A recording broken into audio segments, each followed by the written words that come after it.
ಎಲ್ಲರಿಗೂ ನಮಸ್ಕಾರ. ಇವತ್ತು ಒಂದು ಹಲಸಿನ ಹಣ್ಣಿನಿಂದ ಒಂದು ಡಿಫರೆಂಟಾಗಿ ಒಂದು ಮಿಲ್ಕ್ ಶೇಕ್ ಮಾಡುವ ಅಂತ. ನೋಡಿ, ನಾನಿಲ್ಲಿ ಮುಕ್ಕಾಲು ಕಪ್ ಆಗುವಷ್ಟು ಈ ಹಲಸಿನ ಸೊಲೆ ತಗೊಂಡಿದ್ದೇನೆ. ನೋಡಿ, ಈಗ ಅದನ್ನು ನಾವು ಮಿಕ್ಸಿ ಜಾರಿಗೆ ಹಾಕಿ ಬಿಡುವ.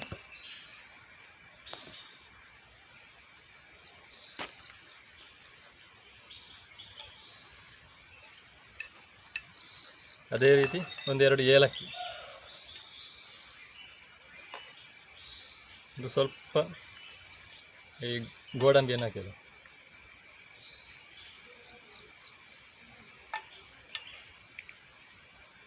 ಮತ್ತು ನಮಗೆ ಸ್ವಲ್ಪ ಮಿಲ್ಕ್ ಶೇಕ್ ಮೇಲ್ಗಡೆ ಹಾಕಲಿಕ್ಕೆ ಬೇಕಾಗ್ತದೆ. ಅದೇ ರೀತಿ ಸ್ವಲ್ಪ ಒಣ ದ್ರಾಕ್ಷಿ.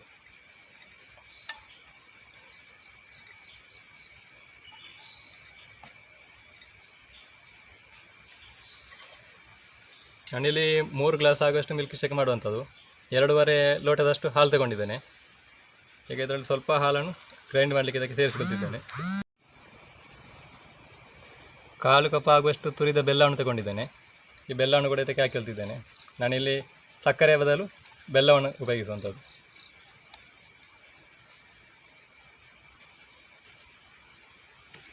ಈಗೆಲ್ಲ ಹಾಕಿ ಉಂಡಾಗಿದೆ. ಈಗ ನಾವು ಇದನ್ನು ಗ್ರೈಂಡ್ ಮಾಡುವ. ನೋಡಿ, ನಮ್ಮ ಮಿಲ್ಕ್ ಶೇಕ್ ಗ್ರೈಂಡ್ ಆಗಿದೆ. ಇವಾಗ ನಾನು ಅದನ್ನು ಉಳಿದ ಹಾಲಿನ ಜೊತೆ ಸೇರಿಸಿಕೊಳ್ತಿದ್ದೇನೆ.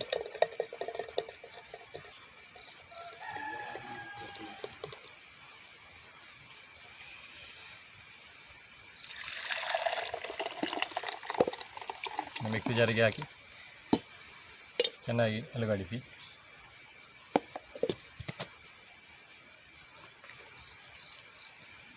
ಜಸ್ಟ್ ಗ್ರೈಂಡ್ ಮಾಡುವ.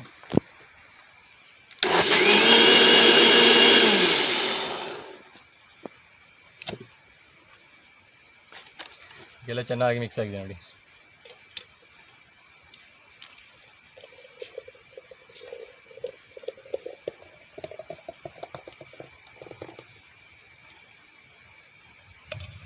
ನಾನಿಲ್ಲಿ ಇದಕ್ಕೆ 2 ಚಮಚ ಜೇನುತುಪ್ಪವನ್ನು ಸೇರಿಸ್ಕೊಳ್ತಿದ್ದೇನೆ. ಜೇನುತುಪ್ಪ ಆಪ್ಷನಲ್ಲು, ನಿಮಗೆ ಬೇಕಿದ್ದರೆ ಸೇರಿಸಿಕೊಳ್ಬೋದು.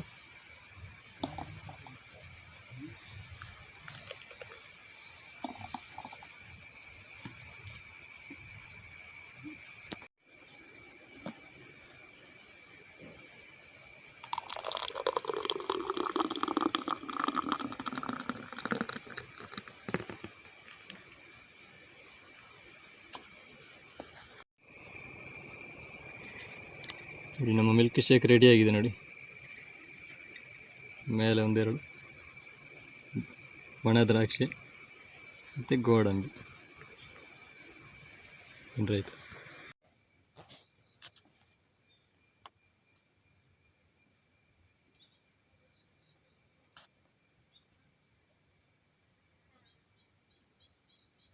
ನೋಡಿ, ನಮ್ಮ ಹಲಸಿನ ಹಣ್ಣಿನ ಮಿಲ್ಕ್ ಶೇಕ್ ರೆಡಿಯಾಗಿದೆ. ನೋಡಿ ಯಾವ ರೀತಿಯಾಗಿ ಬಂದಿದೆ ಅಂತ. ಈಗ ನಾವು ಕೊಟ್ಟು ಟೇಸ್ಟ್ ನೋಡುವ.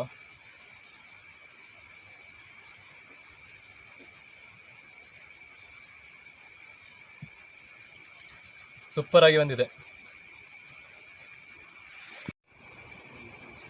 ನೋಡಿ. ಹಲಸಿನ ಹಣ್ಣಿನ ಮಿಲ್ಕ್ ಶೇಕ್ ಬಾರಿಂದು ಸೂಪರ್ ಟೇಸ್ಟ್ ಕೂಡ ಉಂಟು. ನಾವು ನೋಡಿ ಸಕ್ಕರೆ ಬದಲಿಲ್ಲಿ ಬೆಲ್ಲವನ್ನು ಉಪಯೋಗಿಸಿ ಮಾಡಿರುವಂಥದ್ದು.